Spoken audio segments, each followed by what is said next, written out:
Um, I'm really excited to be here for the book launch of Eve Darian Smith's excellent book, Policing Higher Education.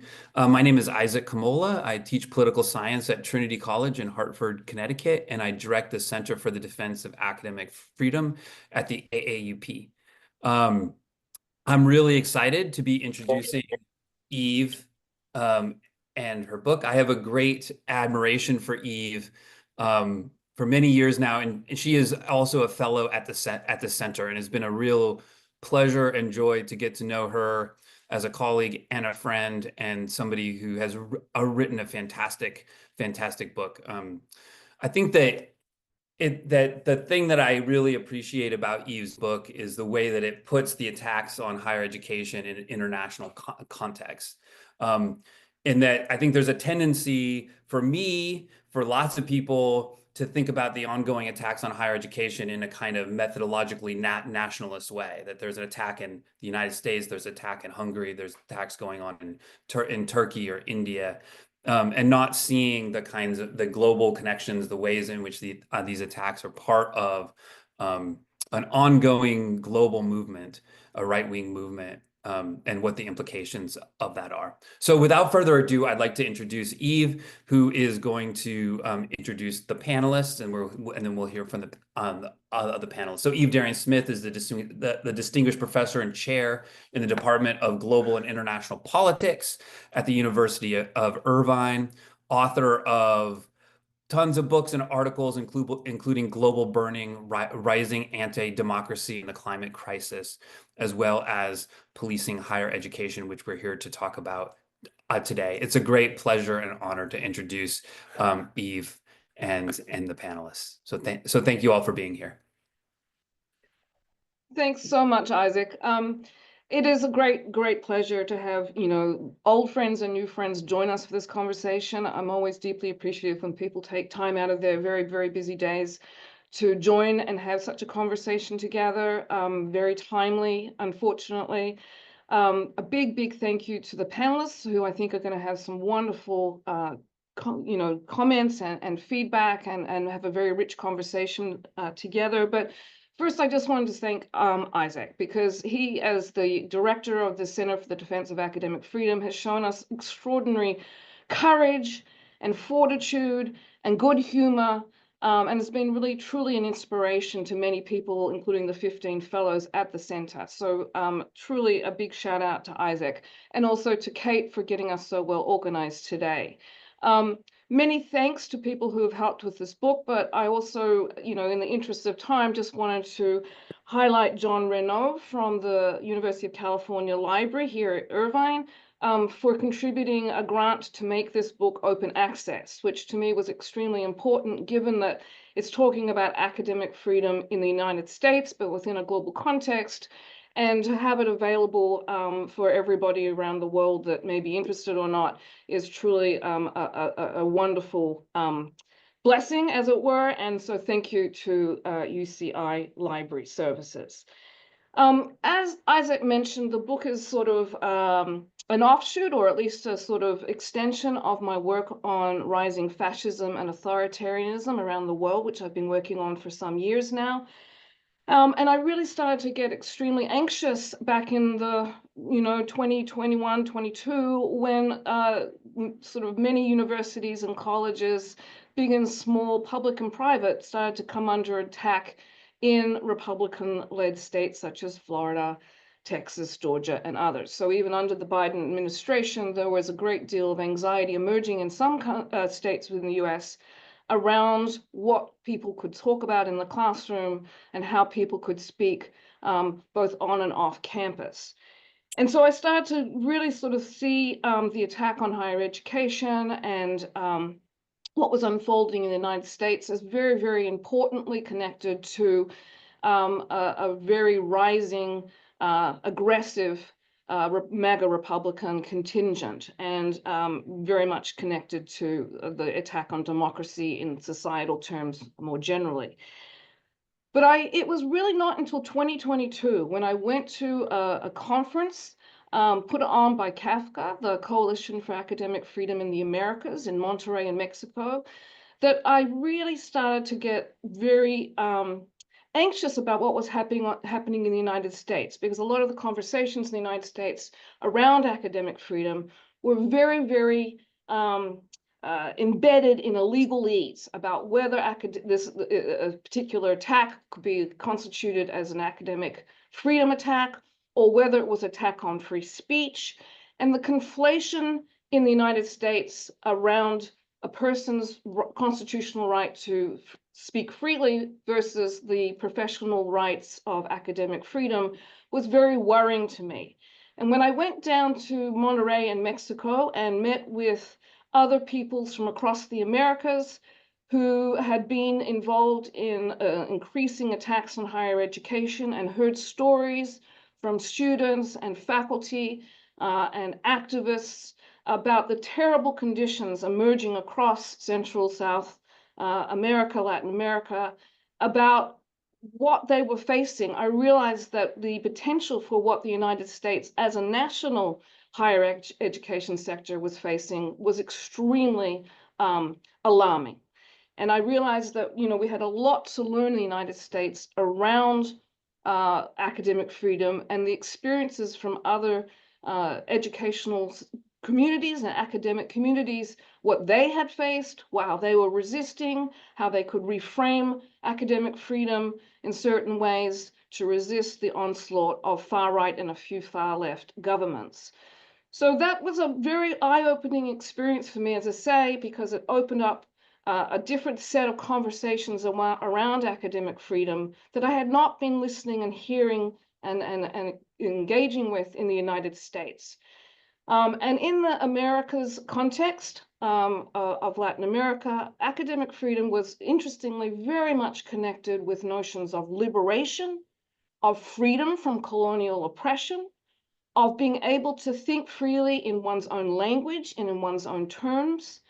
And I really was taken aback by how extraordinarily sensitive the conversations were to the ethical dimensions of academic freedom and the social responsibilities of instructors and faculty and universities writ large to their own societies of students, but also to the general societies in which universities and colleges participate in. So that was really sort of the opening sort of entree from a wider perspective into rethinking academic freedom generally within the United States. The book is wide-ranging. It covers, and I know our panelists will dive deeper into it, but I was also very keen to bring in the historical context to higher education and attacks over time that have been very much part of the narrative within the United States.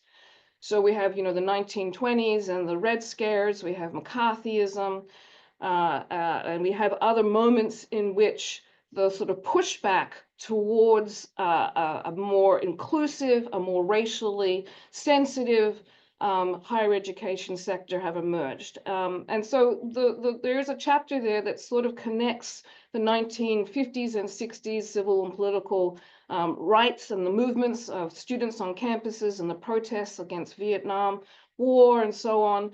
And I link that in ways to the current moment, but very, very sort of aware that, the past is not always the present, it's not duplicated, but there are similarities of the conservative backlash in the 1970s under Reagan, and then the very aggressive anti-intellectual movement that ramps up amongst conservatives throughout the 80s and 90s, that kind of backlash can certainly in today's current context, there are sort of echoes and similarities of the aggressive backlash today that we saw in the 70s and 80s.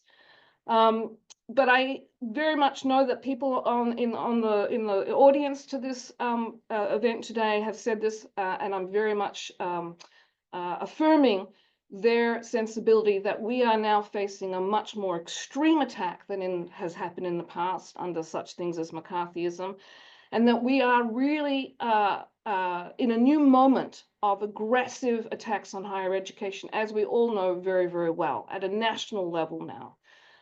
So, this is a timely book, unfortunately, even more timely than I thought it would be when I started to write it. But hopefully it will be a sort of moment of opening up conversations both about what academic freedom could look like in the future in the United States, with a very sort of keen sensitivity of how it's being formulated and conceptualized beyond the United States, but also at the same time to remember some of the flawed aspects of higher education over centuries in the US. We don't want to sort of fall back into a nostalgia for a system of higher education that has historically been associated, of course, with colonialism, dispossession, racism, and in very, very deep exclusiveness towards people of color. So I'm going to leave it there. There's a lot, I'm sure, that can be said. I'm very, very excited for the comments of the panelists, and I'm hoping that maybe at the end we can have a few moments for a Q&A. But thank you again for coming. I'm now going to introduce our first speaker on the panel. And this is someone I think many of you will know from her writings. This is Karen Fisher, who's a senior writer and chief international correspondent for the Chronicle of Higher Education. Karen covers a great deal to do with American higher education, but she's also increasingly writing about the US in a more global international context. So thank you, Karen. We look forward to your comments. Well, thank you, Eve. And as you say, it's certainly a timely conversation to be having right now. I just finished filing my newsletter filled with all sorts of different issues with international education and international engagement and efforts by different agencies in the government to rein some of them in. And so I do think we're at a time, I just look at my own publication, where we're just seeing we're deluged with headlines about sort of the oppositional nature of the Trump administration to much of higher education. And it's been really wide ranging, from accreditation to international students to, endowments to trans students. So I know it's hard to step back, and I do think that it can be, as you've suggested, there's a tendency, I think, for many of us to sort of see where we are as sui generis. But I think what is really helpful about Eve's book is that she does put the debate about academic freedom in a context of time and in context of place. I do cover the political divides in the US, but I'm going to leave that discussion to others and just talk about what's happening in the world. What I think is helpful about it is that about the book is that Eve links to sort of tries to conceptualize academic freedom more as a global issue. So we should think of it more as, like a pandemic or climate change, something that is impacting us all, and that may sort of, be in a certain format or context, depending on the place. It is, you might say, for example, academic freedom with Chinese characteristics, or academic freedom with American characteristics. That the phenomenon is similar, the tactics may be different, the language may be different, and the things that are particularly focused on may depend on the local or national context. I do think, we look at China, and, that's a place that I've written a lot about. And, we're now in Xi Jinping's third term, and he has done a lot to put a government vise on universities in that country, whether it's exerting greater control over what is said in the classroom and putting certain topics off limits, subjecting universities to ideological assessments, to sort of pushing aside Western theory and elevating what they call Xi Jinping thought in the classroom and in research. And, as Eve said, China too has a long history of these sort of government tensions with higher education, and and those tensions you know, sort of coming out through efforts to have greater control by the government over higher education. Of course, there's the Cultural Revolution, where universities were closed for more than a decade and students and scholars were dispersed across the country. But it goes further back, even just as it does in the United States. And you look at sort of more than 100 years ago, the sort of start of modern China, and real debates over whether or not it should reflect, whether the country should reflect sort of some academic ideals of free expression and modern science. Of course, today's crackdown in China is affecting Chinese students and Chinese and scholars in China. But I think to go back to the point about this being a global issue, you can see how it's also what happens in a place like China also affects the educational systems in other countries through research, through collaboration, and especially in the case of China, through students who are studying all over the world. I mean, we have more than 275,000 Chinese students here in the United States, and you see surveillance and self-censorship of those students, and they have an effect on the students themselves, obviously, but they also have effect in the classrooms and effect on basically academic freedom in the United States. I think we may be seeing echoes in this from the United States outward with the Trump administration, which in recent days or recent weeks has been sending letters to foreign researchers who work with American partners, asking about things like DEI and their institutional priorities. And so the idea may be not only are there going to be limits on research in the American context, but that could have a ripple effect through global science. While I think a lot of our impulse might be to look to authoritarian states like China, what I think is helpful in Eve's book is that she notes that it's also present in countries that have democratically elected governments. You see in Nicaragua, Daniel Ortega closing universities and sort of repopulating the loyalists. You see India using its anti-terrorism laws to stifle scholars who may have different interpretations of Hinduism. In Turkey, Erdogan has purged dissident professors and stifled campus protest.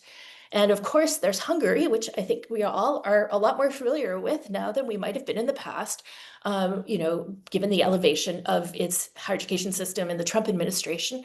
J.D. Vance, the vice president, has praised Viktor Orban, the prime minister of Hungary, and Christopher Rufo went there to study it. I won't get into this. I actually know we have another speaker who is at the Central European University, or who was at the Central European University. But I mean, there was a showdown over this liberal arts institution, and it was eventually forced to move to Australia. Orban and the government took over boards of public universities. They did away with some majors like women's and gender studies. And obviously that is, and I think that is another sort of really helpful point of Eve's work, is that this is not some strong man exercising, overtaking the universities by fiat, but rather lawfare, that is taking advantage or taking over the systems of university governance, of curriculum, of administrative processes. And I think while I suspect many lawyers who have filed lots of cases against the Trump administration, they'll argue that the administration's been sort of running roughshod over administrative procedure. But I think that's helpful to think about what's happening in the US as we see the government, both at the national and at some state levels, using things like accreditation, for example, which is very wonky, very procedural, but to assert control there.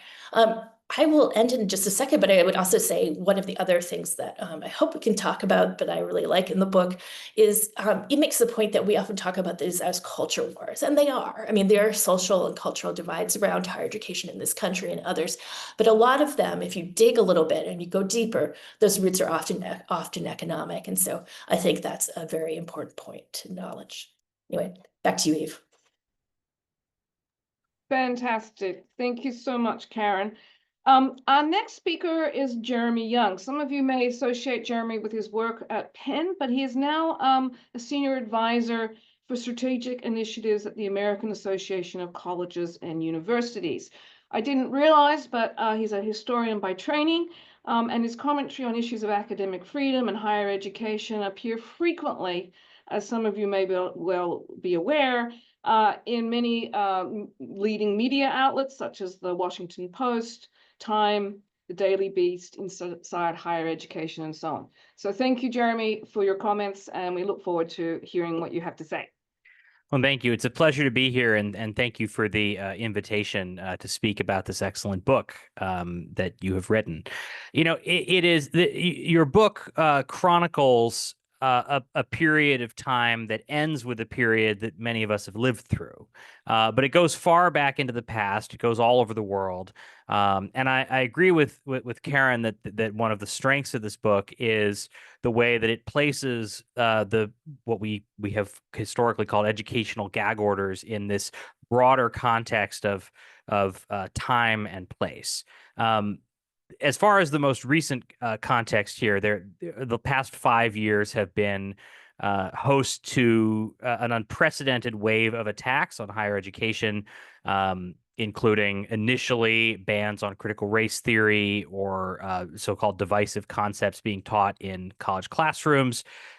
This was then followed up by after a wave of those bans passed in state governments, was then followed up by a wave of broader restrictions on diversity, equity, and inclusion programming and initiatives, on various aspects of university governance, including accreditation, mission statements, other curriculum, in particular general education restrictions also passed at the state level.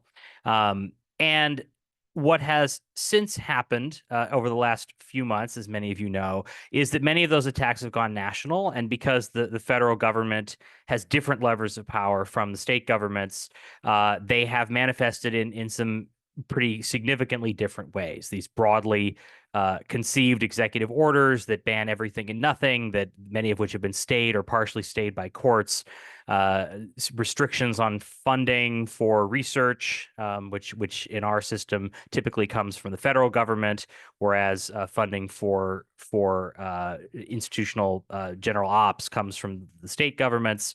Restrictions on accreditation being made at the federal level, and a bizarre wave of singling out individual institutions and essentially demanding that they place themselves in government receivership in order to avoid billions of dollars in federal cuts and other restrictions. A lot of these attacks have devolved into lawsuits. Many of them are stayed, others are not.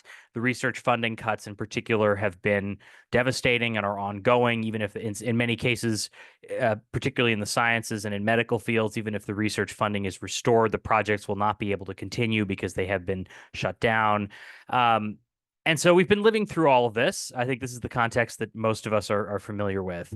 I would argue that in addition to these attacks on academic freedom, university autonomy, and shared governance, all of which feature prominently in this book, and I should note that I particularly enjoy Eve's discussion of academic freedom in a few places, both her framing of it as something that should be conceived of more broadly than impacting not only the individual scholar, but even the discipline, and instead impacting all of society, that it is a social right, that it is something that involves responsibility to society.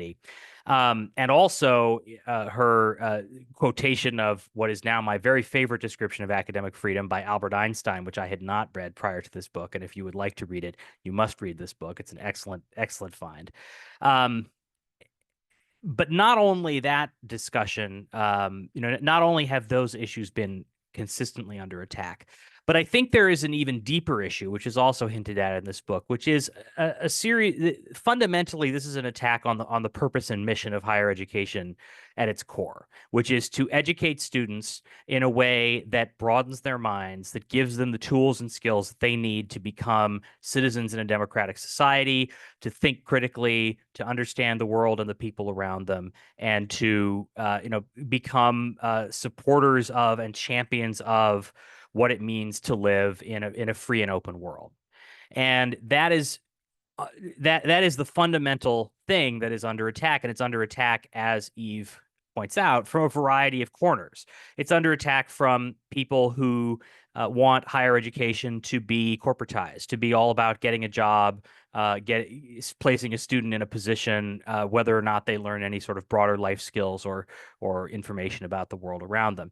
It's under attack from funding cuts that have long predated the past 5 years. It's under attack from various intellectual movements attempting to restrict views on that are considered to be on the periphery of mainstream thought, even if those views are interesting and innovative and well worth considering by students and faculty alike. And it's under attack most recently by the militarization of campuses in response to a wave of protests not seen since the 1960s. And that fundamental spirit of what it means to value higher education, I think, is what has to be preserved and what has to be defended. And to me, this is an excellent book for pointing out what is at stake, for identifying the prehistory of those stakes and of those attacks, and for helping us understand how we got to this moment, and then starting to think about how we can get out of it.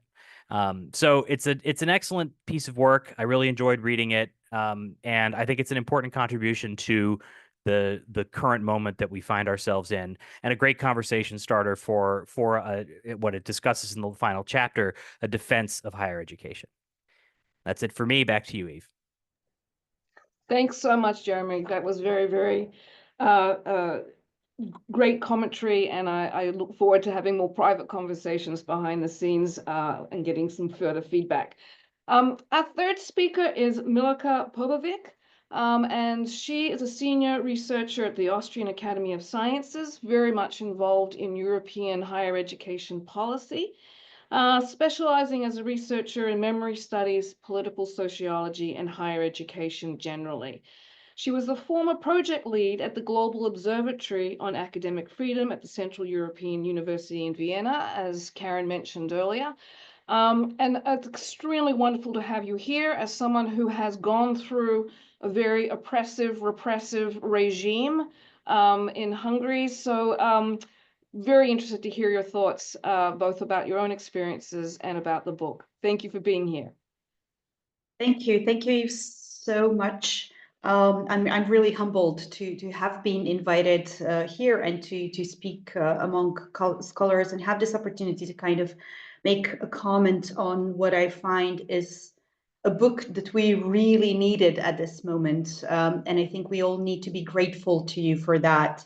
I think that you managed to actually present such a comprehensive and yet elegant and still up to the point overview of the situation in which we have all found ourselves in regarding academic freedom. And I think that what goes beyond, for me, in value is also that the book kind of succeeds also in thinking these alternative common futures, as you also kind of present in the book and call it, and kind of puts it in the context of real capitalism, as Mark Fisher was well explaining, in which we live in today.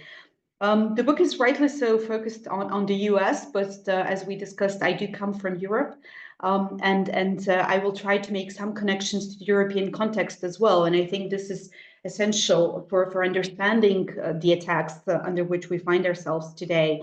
And as you say also in the book, we are actually in the works of global production of knowledge, and we cannot really separate our situations, and we cannot fully understand them unless we understand the global context. What I very much appreciated is this understanding that university campuses act as microcosms of the structural and material conditions that exist in wider society. And I think really, indeed, we are always at universities some sort of mirrors of society. We don't exist in a vacuum, and there is no ivory tower in that sense. But what does exist is, and you quote Judith Butler, and that is this obligation to critical thought. And in a certain way, your book is really shows your dedication and honesty to contributing to the critical thought.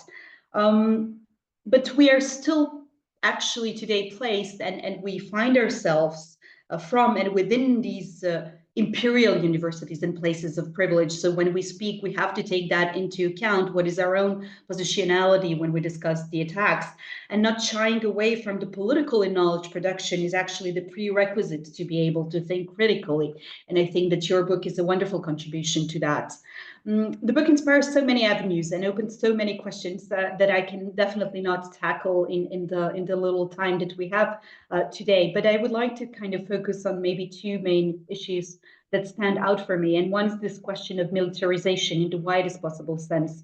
And the other one is something that I do perceive as a state of permanent exile, which we are sort of entering as scholars in one way. And Europe is not immune to the processes that you have described so well, and not only within the so-called illiberal democracies or the neo-fascist regimes, but unfortunately, a lot of the processes we also see in the so-called unusual suspects. And I tend to look more to the countries which are still considered as liberal democracies, but are strongly advancing also in attacks on academic freedom.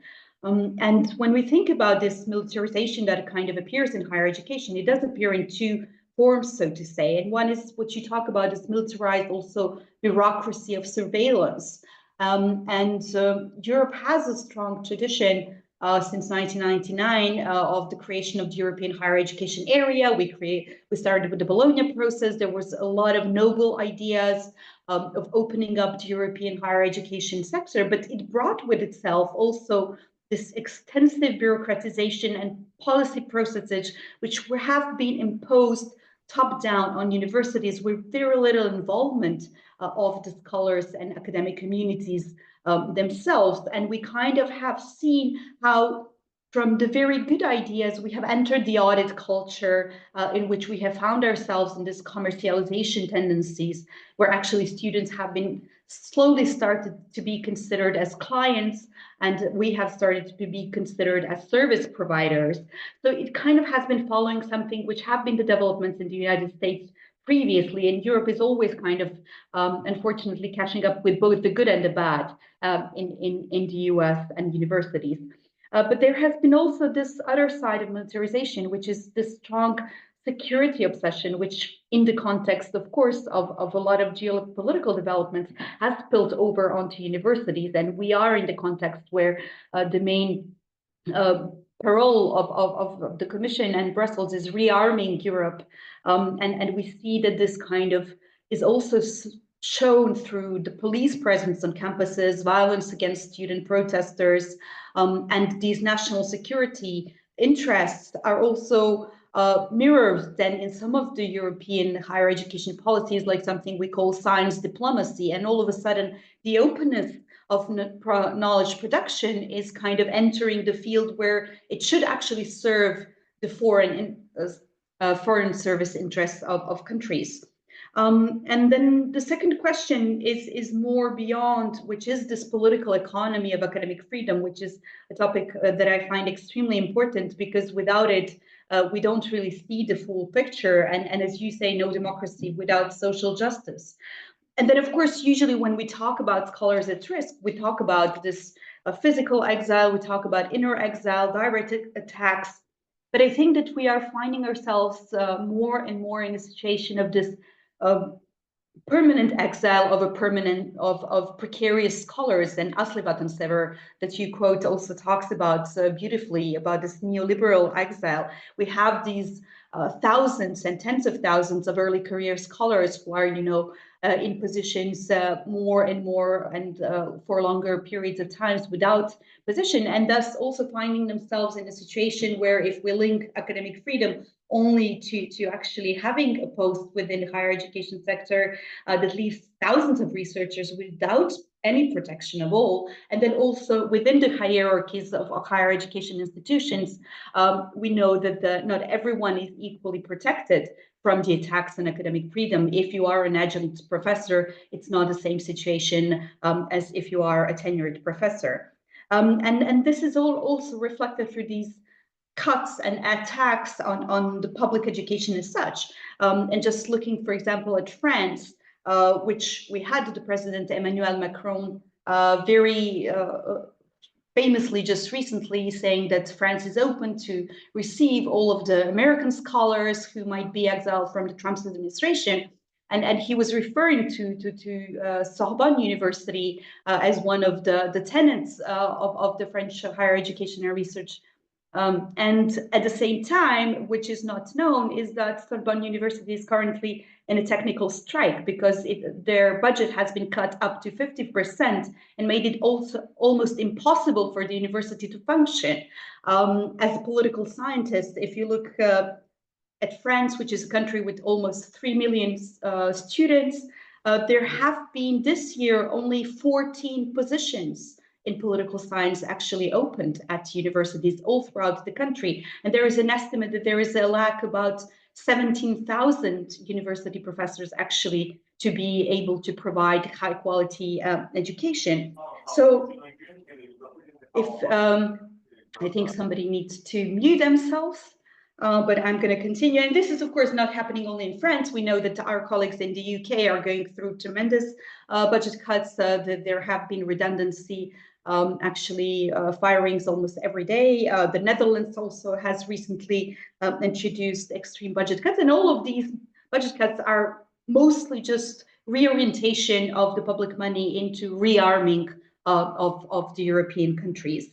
And these two combined situations kind of give us what we have unfortunately witnessed in the last couple of years, that the student protests, all of a sudden we had situations where directors were actually inviting police to dismantle student encampments. We had disciplinary procedures against students which haven't actually been fully respecting the procedures and have not involved the academic community. In Germany, there have been even canceling of lectures and firing of staff for even daring to open the debate of the Israel's aggression on Gaza and the West Bank.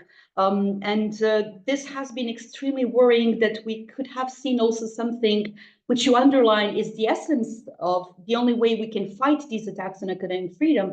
And that has been the lack of solidarity within the academic community because of this essential fear on one side from the budget cuts for their own positions, for their careers. So there has been this very, very uncomfortable silence in many cases of attacks on academic freedom.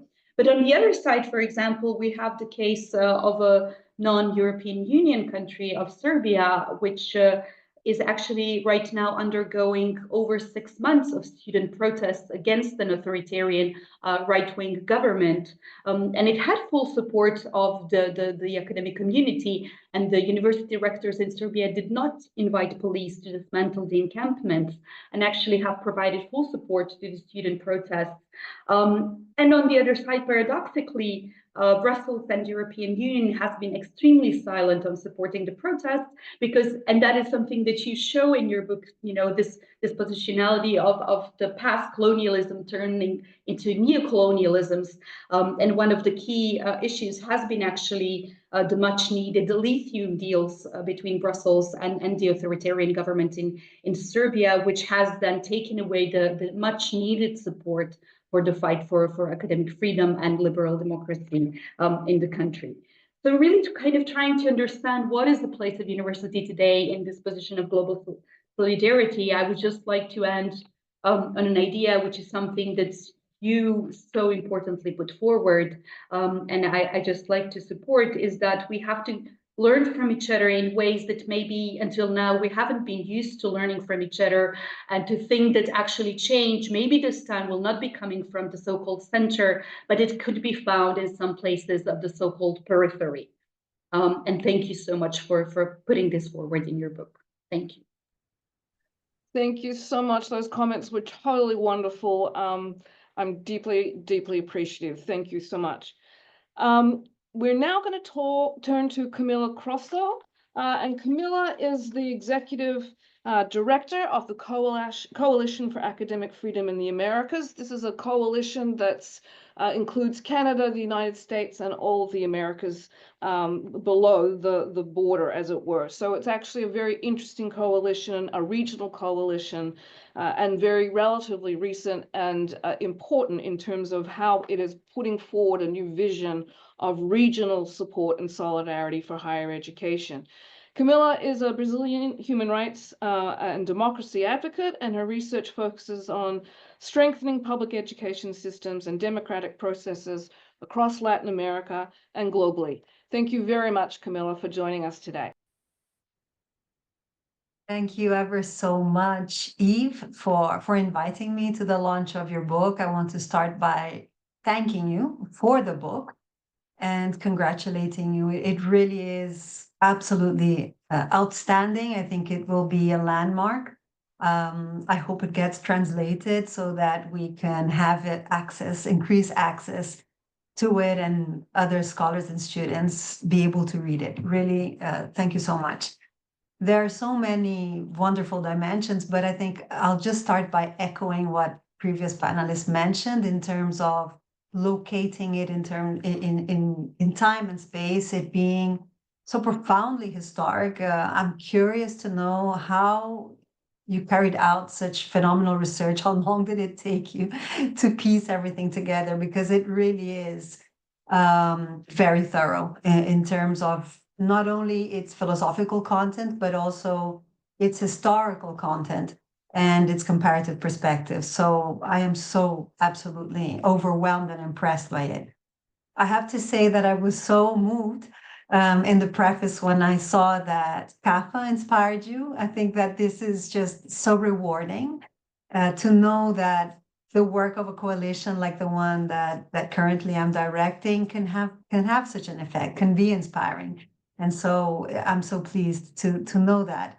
I was also very happy to see you refer to Paulo Freire in the preface of your book, and to be so clear and upfront in terms of stating education as absolutely political, which was one of the many, let's say, theses that Paulo Freire unapologetically put on the table. Everything is political, education is political, it is disputed. And interestingly, Farida Shahid, the special rapporteur in her recent report on academic freedom, is also unapologetic in saying that education is political. So I was happy to see his name referred, his thinking referred, but also the way that you weave this idea and other ideas of Paulo Freire, of education being liberating, emancipatory, and disputed and political throughout your book.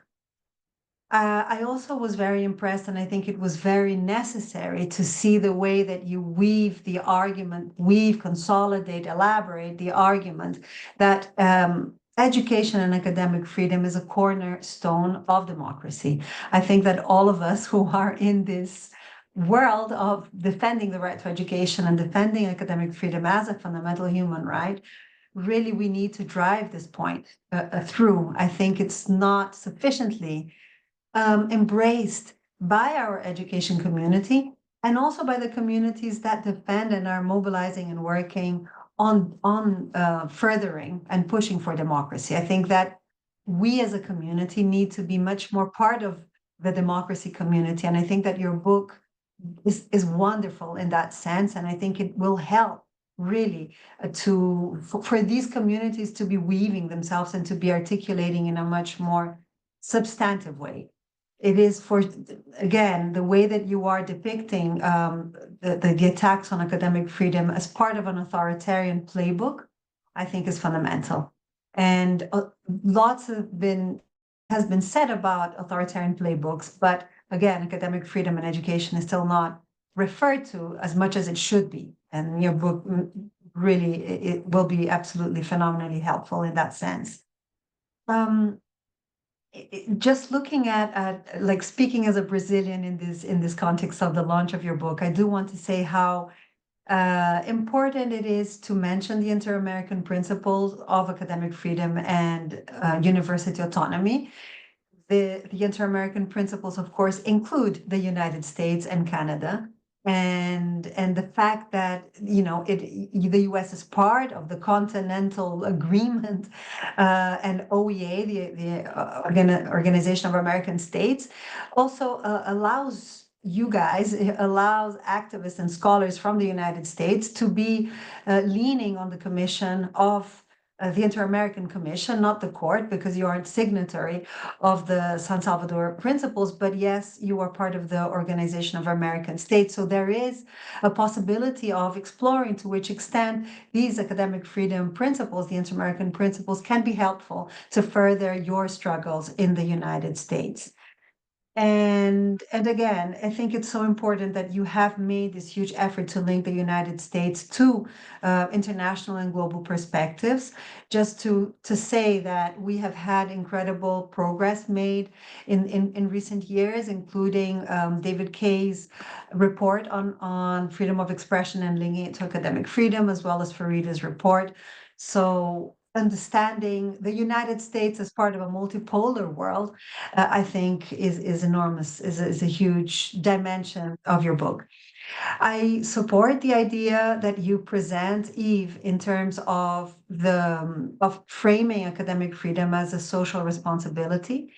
In my perspective, that I understand social responsibility as part of driving the idea of academic freedom and education as part of human rights, social rights, so social responsibility anchored in understanding it as a social right and a common good.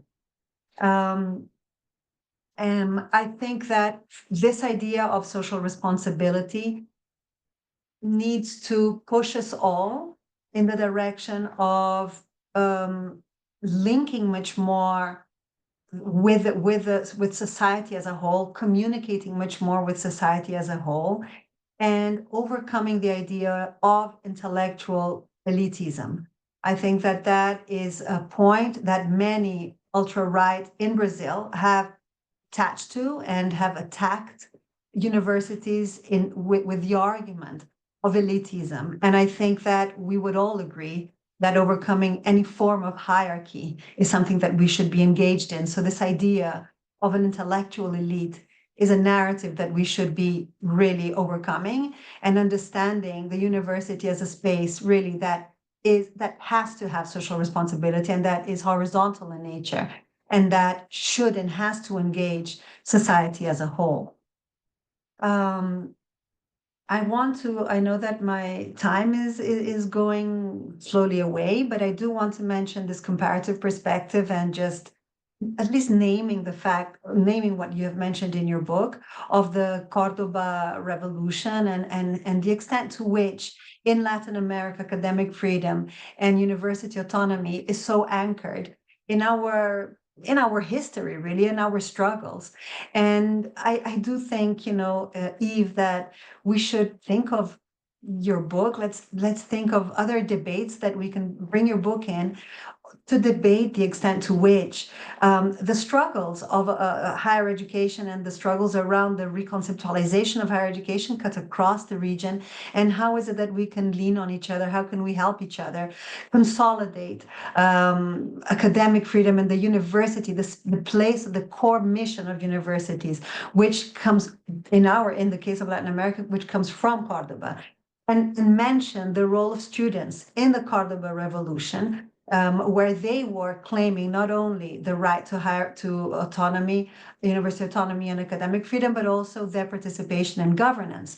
And we know the extent to which students have been fundamental in all the struggles for universities, and many more struggles, by the way, beyond universities. But I just want to acknowledge here the role of the students in Latin American revolutions and changes, and the pushes that we have managed to make in the region, Latin American region, but also across the continent in the United States, as you were very well described.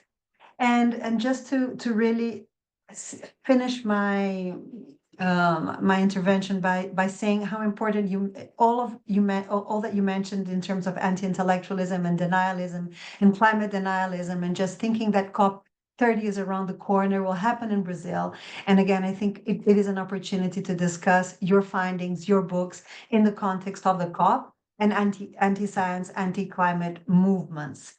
Thank you for finishing your book with a call for action, with an invitation to fight back, because I do think that we need to really be energized by what is happening to us, and by the possibility of collective action that your book invites us to. So thank you so much, Eve, and congratulations. Thank you, Camilla. That was very, very lovely and very, very thought-provoking in terms of giving us the Americas context. In the interest of time, we will move to our last speaker, Barrett Taylor, who is a professor and coordinator of the higher education program at the University of North Texas. And he's also a fellow at AAUP's Center for the Defense of Academic Freedom. Barrett has written a lot on higher education, but I do want to shout out to his most recent book called Wrecked: Deinstitutionalization and Partial Defenses in State Higher Education Policy with Rutgers. Thank you very much, Barrett. It's over to you. Thanks, Eve. Thank you for this invitation, and I'll echo all the other panelists and really thanking you for this clearly written, lucidly argued, really compelling book. It was a joy. As you know, Eve, and I don't mind sharing while everyone else is here, I asked you for an advanced copy of it because I got so excited when we would talk about this at CDAF meetings. It's shaped my thinking and my ongoing work, and I really look forward to citing it and assigning it to my students and just seeing how this can shape things for those of us who work in the higher ed space. I have the task in terms of what Kate calls the run of show here of returning us to the envelope of methodological nationalism and talking about this book in the U.S. context. So I'm going to do that, drawing a little bit on a couple of things. One is that I will acknowledge, as the executive director of my state chapter of the AAUP always reminds me to do, that I'm here speaking as a private citizen. I'm not a representative of the state of Texas. And the fact that I'm giving that, well, apologies for the leaf blowers that are going on next door at my neighbor's house. I'm also on my home Wi-Fi on my personal device. But the fact that that disclaimer is encouraged for all of us, right, tells you something about how urgent and relevant Eve's book is. It's not something that I think most of us who enjoy the privileges that I do of being an old white guy with tenure thought would be part of my job 10 years ago, right? The second piece, though, and I really do, other panelists have mentioned this, but I really want to underscore it, the comparative dimensions to Eve's book, for those of us who work in the US space, really do so much to shape my thinking around this stuff, around politics, around policy, around governance issues for higher education. And I'll offer three takeaways for those of us who live in, who work in, who spend a lot of time thinking about US higher education, whether that's as a journalist or an AAUP member, faculty member, or just a concerned citizen, which is, again, the capacity in which I'm here tonight. The first of those things is Jeremy mentioned this, other panelists have mentioned it in some ways, right?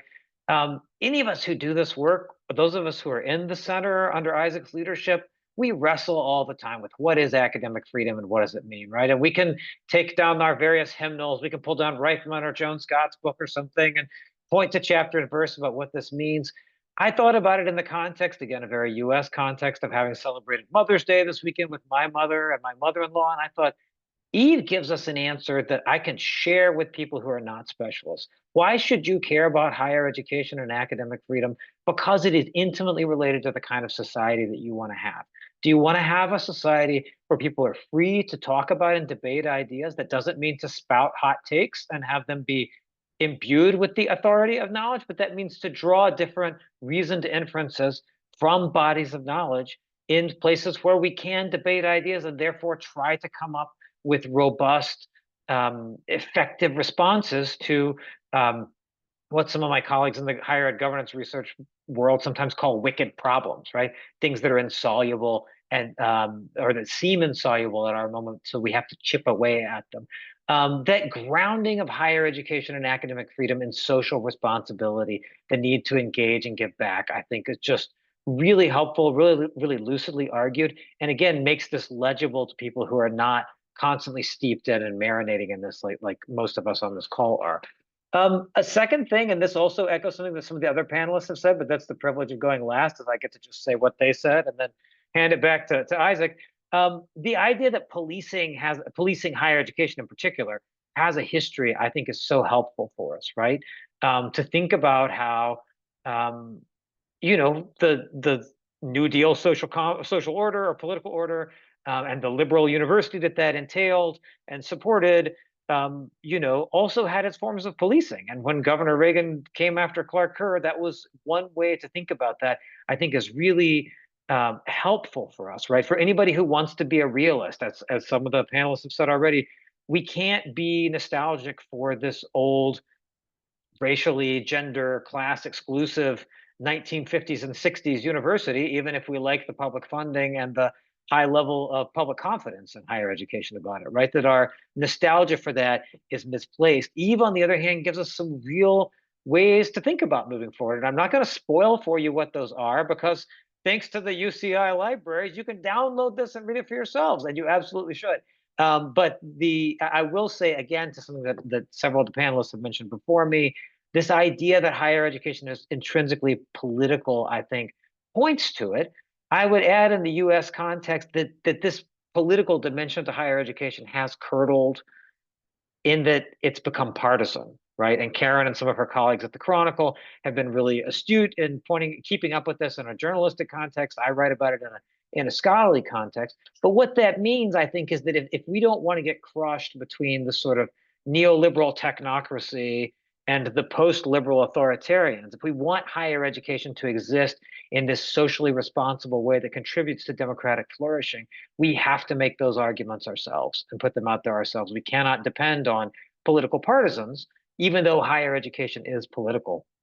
And I think Eve's book points to that, in part because of the third thing that I want to call your attention to, the way in which Eve so brilliantly points out that our relationship in higher education to democracy is bidirectional, right? So it's not just that it comes down to us from the state government and the federal government in the US context, right? Or from transnational bodies as well, but also then we reflect back, right? And we have the capacity, we have a kind of social and cultural power that is in fact why we are so under attack, right? Because that power offers alternate ways of thinking about social bonds and cohesion and ways what we owe to each other, right? That are not necessarily based on the top-down exercise of power, that can be based on more network and associational and professional kinds of relationships. So Eve, the book was so generative to me. For me, it's all over stuff that I'm writing right now, and I just can't wait to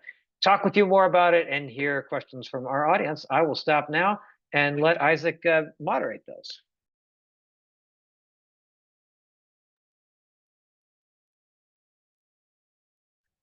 Wow. This has been so wonderful and so rewarding, and such a generative discussion that just, I think, put all the highlights on the table and really discuss the impacts. I think I would like to hand it to Eve to see if you have any kind of thoughts. We're technically at time, but I think we all agreed that we could kind of talk a little bit longer. So, I'll let the audience vote with their feet, but I would personally love to hear Eve's reflections on everything that has been said. If the audience has any questions, please throw those in the chat really quick, and maybe we could loop them out, and then or loop them into the last 5-10 minutes. So Eve, take it away. Well, first off, I just want to say once again, thank you to everybody for taking the time to read and engage. I'm a bit overwhelmed with the lovely comments and the thoughtful, sensitive engagements. I think it was so fantastic as the panelists to have people focused on the US context in a more comparative, and then to hear from Milica about the European context, and then Camilla about the Latin American context, is to me extremely important, because that's exactly the kind of conversations I was hoping to nurture and foster, because I do think that we have so much in the United States to learn from each other. And, this is the future in which we need to think about higher education and our role in it, which may or may not be one of security, and increasingly, as Camilla and Milica mentioned, very, very large increasing numbers of precariat faculty and lectures on short-term contracts is creating a sort of higher education sector of extreme vulnerability that is being experienced everywhere around the world, right? There is no higher education sector that I'm aware of that is robust, that is hiring lots of faculty, that is, putting lots of funding, state, federal funding into higher education and public education. In other words, this is a global phenomena that we are experiencing, and we have to appreciate and realize how much we can learn from each other in different ways across different continents and borders. It sort of picks up the theme that I like to sort of just return to in the final part of revisioning what higher education could be. Thanks, Barrett, for not spoiling the giveaways and encouraging people to go and read the book themselves. But it really is a call for us to think about how higher education can be detethered, if that's the right word, from national governments that are increasingly antagonistic to the fostering of critical thought and knowledge production that actually is absolutely essential for thinking about the global challenges that we're all facing as humanity together, right? So to me, I'm hoping that some political theorists can start really challenging this notion of higher education being under the umbrella of the nation state, which is very much a modernist presumption that nation states control what thought and what thinking can go on amongst its citizens, whether they're in the academy or beyond the academy in the wider society. I really do think we have to think about democracy and higher education, as the panelists mentioned, but I'm also pushing for us to think more radically about democracy itself, and that it is not just the container that is determined by a national context. I think we have to think of a much more radical democratic system that actually takes into account these ethical and moral and inclusive imperatives that transcend national borders and continental divides. So I really just wanted to say once again, thank you so much to the panelists and for Kate and Isaac for hosting this and for everyone coming together to share the conversations. I look forward to engaging. I'm very quick to answer emails and I love being in conversation with people. So I encourage all of you to speak with each other and to speak with me and to let's get back onto Zooms and continue the conversation.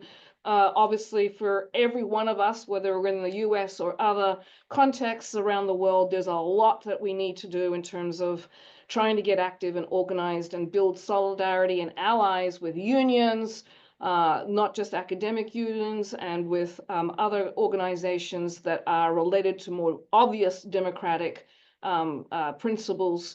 And that the whole academy, the Euro-American Academy in particular, needs to sort of open up its vision of what is the possibility if we're really going to try and educate the junior people in our societies and their future children. And this is a call for humanistic, global solidarity around intellectual thought and knowledge production. Again, thank you everybody for being here. Very, very fantastic. I'm thrilled. Thanks everybody for being here. My version of the blurb that didn't make it on the bookshelf or on the book cover was read Eve's book, then to the barricades. And I think that Eve just gave us the perfect example of what's really at stake is responsibility and freedom and the need to think those in our democracy and in our institutions and in our places of learning and solidarity. So thank you all for being here tonight. And thanks to all the panelists. Thanks again to Eve for writing an absolutely brilliant book that's not only brilliant in content, but also reads like a dream.